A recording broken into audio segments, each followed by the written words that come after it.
Halo semua, selamat datang kembali di channel House Coding. Kali ini aku akan memperkenalkan playlist baru, yaitu tutorial membuat aplikasi sistem pendukung keputusan atau disingkat SPK untuk pemilihan jurusan kuliah pada SMK menggunakan metode Topsys. Playlist ini dibuat atas request dari Kak Vicky Aji 8998. Oke, langsung saja aku perlihatkan websitenya.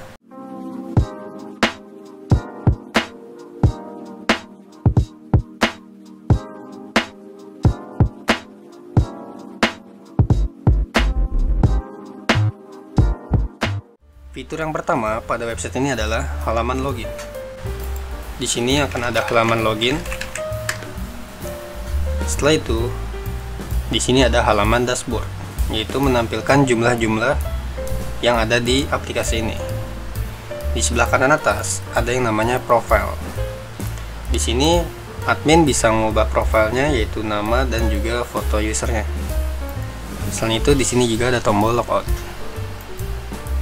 Lalu di sini ada tombol maximize dan ini tombol minimize sidebar. Oke, selanjutnya kita buka SPK jurusan. SPK jurusan ini digunakan untuk melakukan kalkulasi. Sebelum ke sini, aku mau menjelaskan bagian user terlebih dahulu. Di sini di bagian user ada yang namanya user admin, jabatannya admin, dan juga user petugas. Di sini aku akan mencoba menambahkan user baru, yaitu petugas. Misalnya petugas 1, passwordnya petugas 1.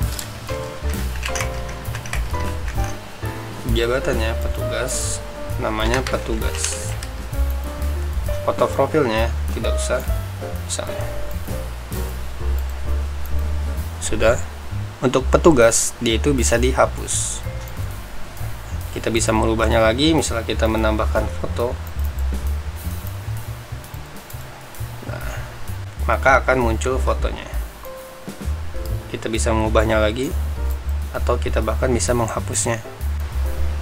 Di sini kita bisa menghapus petugasnya. Oke, selanjutnya kita ke bagian siswa SMK-nya. Di sini sudah ada, yaitu dataku. Kita tambahkan lagi, misalnya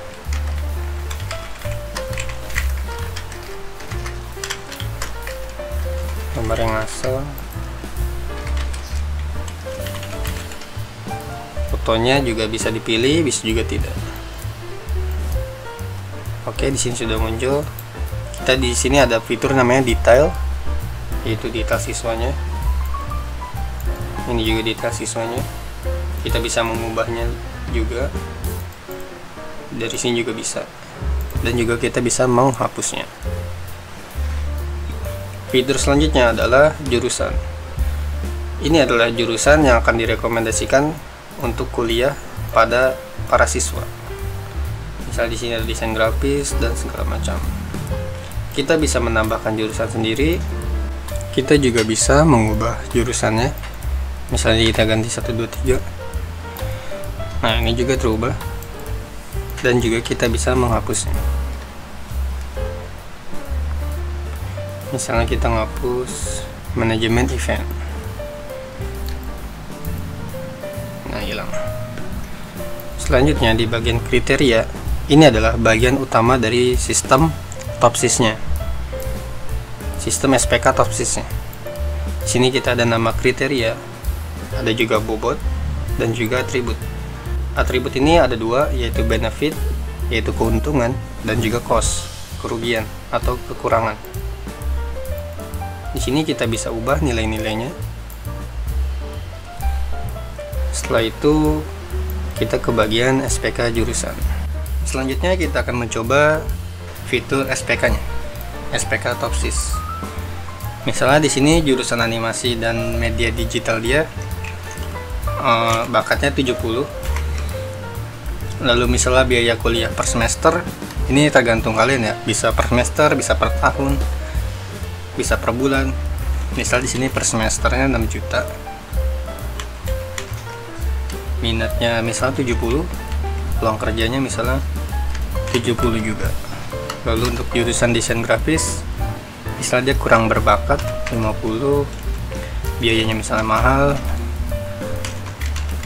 lalu minatnya misalnya 50, kurang minat juga karena dia kurang bakat juga kan, dan peluangnya tapi gede, misalnya 90, dan seterusnya. Misalnya dia di jaringan ini dia lumayan jago, 90, biayanya relatif 6 juta misalnya. Minatnya juga lumayan tinggi, 80, peluangnya medium, 75. Misalnya tata boga, multimedia, dan DKV ini dia nggak ada minat, jadi kosongin aja. Selanjutnya di bagian TI, misalnya dia lumayan berbakat, 90, biayanya juga lumayan murah, minatnya juga tinggi, peluang kerjanya tapi sedikit, 60 misalnya, dan seterusnya dan seterusnya. Setelah kita mengisi, selanjutnya kita coba submit. SPK jurusan Andri berhasil ditambahkan. Nah, berikut akan menampilkan data awalnya. Ini data-data yang kita isi tadi. Sekian. Selanjutnya ini bobot yang ada di kriteria ini. Bobot kriteria. Ada benefit, ada cost, benefit. Lalu hasil matriks normalisasi. Matriks itu R gede, R kecilnya yaitu IJ. R kecilnya itu kolom dan baris. Kolom I, baris J. X nya juga sama. Jadi rumusnya adalah RIJ sama dengan XIJ dibagi sigma X kuadrat IJ. Oke, di sini kita lihat hasil-hasilnya. Ini. Selanjutnya, hasil matriks normalisasi ternilai atau V gede. Matriksnya adalah V gede, kolom dan barisnya adalah V kecil. Jadi V kecil sama dengan RIJ dikali WJ. W-nya ini adalah bobot. Jadi di sini sudah kita normalisasi ternilai dan hasilnya ini. Selanjutnya kita mencari solusi ideal positif dan negatif. Solusi ideal ini dilambangkan dengan huruf A besar. Jadi untuk mencari nilainya adalah menggunakan rumus ini. A positif sama dengan maksimal untuk benefit dan minimal untuk cost. Misalnya di sini bakat yaitu benefit, kita cari maksimal. Di sini biaya, cost, kita cari minimalnya. Ini max minnya dari mana? Dari tabel sebelumnya. Dari tabel matriks normalisasi ternilai. Nah, untuk A positif, benefit max, cost min, benefit max, benefit max. Sebaliknya, untuk solusi ideal negatif, yaitu min V untuk benefit, max V untuk cost. Jadi di sini misalnya benefit, maka di sini min. Di sini cost, justru kita cari max-nya. Di sini benefit, kita cari min. Di sini benefit, kita cari min. Setelah kita mendapatkan solusi idealnya, kita hitung jarak matriks normalisasi ternilai ke solusi ideal. Matriks normalisasi ternilai adalah yang ini, yang V. Dan yang solusi idealnya adalah A. Maka V dan A ini jadi D plus dan D min. Di sini ada rumusnya, yaitu akar dari sigma N ke J sama dengan 1 V IJ dikurang A plus atau positif, solusi ideal positif, dikurungin lalu dikuadratkan. Sebaliknya untuk D, yaitu tinggal diganti aja jadi A negatif, solusi A negatif. Maka hasilnya adalah ini, D positif dan juga D negatif. Setelah kita mendapatkan D positif dan negatif, atau jarak positif dan jarak negatif, kita mendapatkan rumus baru, yaitu nilai preferensinya, di mana nilai preferensi ini didapatkan dari C sama dengan jarak negatif dibagi jarak positif ditambah jarak negatif. Maka hasilnya adalah ini. Ini adalah rumus dari TOPSIS. Setelah perhitungan rumus ini, maka akan menghasilkan nilai. Berikut adalah nilainya. Selanjutnya, kita cari nilai preferensi tertinggi. Di sini aku mengambil 3 teratas. Yang pertama adalah keamanan jaringan dan data atau cyber security. Jadi, si Andri ini sangat direkomendasikan untuk mengambil jurusan cyber security dengan nilai 0,82604. Lalu yang kedua adalah teknik informatika, yaitu 0,79619. Dan yang ketiga adalah animasi dan media digital dengan nilai 0,74331. Ini adalah hasil dari SPK Topsis. Oke, setelah itu kita ke bagian laporan. Ini adalah hasil laporan dari SPK ini.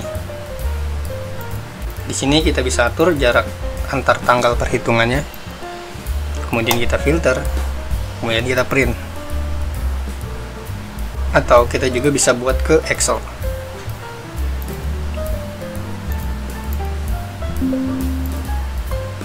Lihat, jadi nilai Excel. Nah, perhitungan SPK ini sangat penting untuk penentuan. Untuk kasus ini, yaitu penentuan jurusan kuliah bagi siswa SMK. Nah, selain jurusan, kalian juga bisa menggantinya seperti ekskul atau bakat atau lainnya. Tergantung kriteria dan juga alternatif. Untuk jurusan ini artinya adalah alternatif. Kriteria ini yaitu kriteria yang tergantung pada alternatifnya. Untuk jurusan, kriterianya yaitu bakat, biaya minat, peluang, dan bisa ditambah apa saja. Selanjutnya yang terakhir adalah fitur log. Log ini adalah riwayat si pengguna, apa-apa saja yang telah dilakukannya. Oke, sebelum video ini berakhir, di sini aku ingin mencoba petugas, akun petugas, soal namanya house coding. Dia PP-nya ini.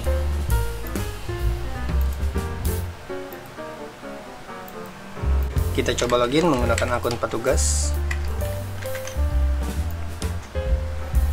Oke, berhasil.